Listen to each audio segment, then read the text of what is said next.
നമസ്കാരം.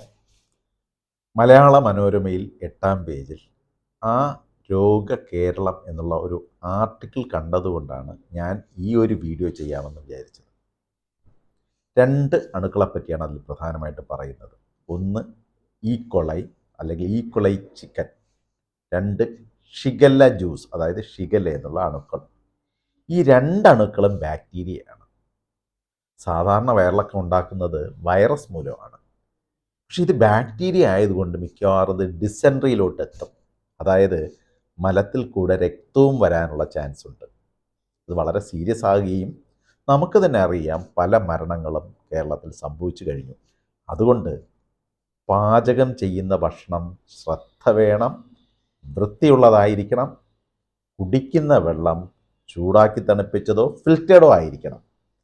കുട്ടികൾക്ക് കഴിയുന്നതും വീട്ടിലുണ്ടാക്കിയ ഭക്ഷണം മാത്രം നൽകുക. ഈ അറിവ് എല്ലാവർക്കും പകർന്നു കൊടുക്കുക. നന്ദി.